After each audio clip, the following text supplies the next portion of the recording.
ക്ഷേത്രോത്സവത്തോടനുബന്ധിച്ച് നടത്തിയ ഗാനമേളയ്ക്കിടെ സംഘർഷമുണ്ടായി. സംഘർഷത്തിൽ നാട്ടുകാരായ യുവാക്കൾ തങ്ങളെ മർദ്ദിച്ചെന്ന് പോലീസുകാരുടെ പരാതിയുണ്ട്.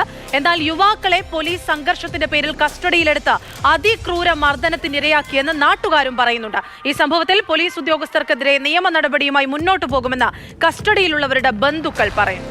ഇക്കഴിഞ്ഞ ദിവസം രാത്രി 10:30 തിരുവനന്തപുരം കാട്ടുംപുറം കരിക്കകം ശ്രീ പഞ്ചമുഖമാടൻ തമ്പുരാൻ ക്ഷേത്രത്തിലെ ഉത്സവത്തോടനുബന്ധിച്ച് നടന്ന ഗാനമേളയ്ക്കിടെ സംഘർഷമുണ്ടായത്. സംഘർഷം ചെറുക്കാനെത്തിയ പോലീസുകാർ പ്രദേശവാസികളായ നിരവധി യുവാക്കളെ മർദ്ദിക്കുകയായിരുന്നുവെന്നാണ് നാട്ടുകാരുടെ ആരോപണം.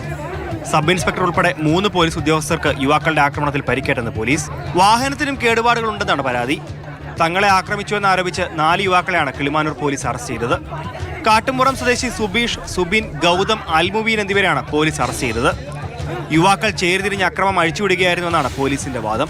സ്ഥലത്ത് ഡ്യൂട്ടിയിലുണ്ടായിരുന്ന കിളിമാനൂർ സബ് ഇൻസ്പെക്ടർ അരുണിന്റെ നേതൃത്വത്തിലുള്ള പോലീസ് സംഘം അക്രമം തടയാൻ ശ്രമിച്ചു. ഇതിനിടെ അക്രമി സംഘത്തിലെ 10ഓളം പേർ ചേർന്ന് പോലീസ് സംഘത്തെ ആക്രമിക്കുകയായിരുന്നുവെന്നാണ് FIR. തുടർന്ന് പ്രദേശത്ത് കൂടുതൽ പോലീസ് എത്തി യുവാക്കളെ അറസ്റ്റ് ചെയ്യുകയും സ്ഥിതിഗതികൾ ശാന്തമാക്കുകയുമായിരുന്നു. യുവാക്കൾക്കെതിരെ കനത്ത വകുപ്പുകളാണ് പോലീസ് ചുമത്തിയിട്ടുള്ളത്. ഇത് പോലീസിന്റെ വീഴ്ച മറയ്ക്കാനാണെന്നാണ് യുവാക്കളുടെ ബന്ധുക്കളുടെ ആരോപണം. മജിസ്ട്രേറ്റ് മുൻപാകെ ഹാജരാക്കിയ യുവാക്കളെ റിമാൻഡ് ചെയ്തു. മാതൃഭൂമി ന്യൂസ്, തിരുവനന്തപുരം.